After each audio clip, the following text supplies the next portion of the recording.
গেটের বাইরে দাঁড়িয়ে বলছে বাবা আমার মেয়েটার আমি লাশটা চাই বাবা। আরেকজন মা বলছে বাবা আমি আমার ছেলেটার লাশটা দেখতে চাই বাবা, আমার ছেলেটার লাশ দাও। ও সেনাবাহিনী, ওই চোর, ওই বাটপার, ওই মাকে ধাক্কা মেরে ফেলে দিয়েছে।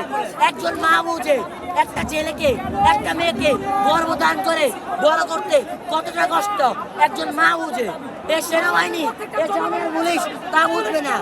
কালকে রাতে 2টার দিকে এই সেনাবাহিনী কি করছিল এই কলেজে? আইন উপদেশটা একদম শুরু থেকে 5ই আগস্টের শুরু থেকে তার আগে যে তার উপরে ভরসাটা ছিল মানুষের, 5ই আগস্টের পর থেকে তিনি বারবার সেই ভরসাটা হারাইছেন, তার বিভিন্ন কার্যকলাপে হারাইছেন। এখন তার মুখ থেকে যখন এরকম কোনো শব্দ আসে, এরকম কোনো সেন্টেন্স আছে, সেই সেন্টেন্সটা আমাদের কাছে আসলে গ্রহণযোগ্যতাটা হারায় ফেলছে। আমরা আসলে এইটাকে গ্রহণ করতে পারি না টিকটক। অন্য কেউ বললে সেই কথাটার যে গ্রহণযোগ্যতাটা থাকে, তার কথায় সেই গ্রহণযোগ্যতাটা থাকে না। রাষ্ট্রের আরও অনেক মানুষজন আছে, শিক্ষা উপদেষ্টা আছে, প্রেস সচিব মহোদয় এখানে আছেন। এই মানুষগুলো কেন মুখ দিয়ে এই কথাগুলো বলছেন না?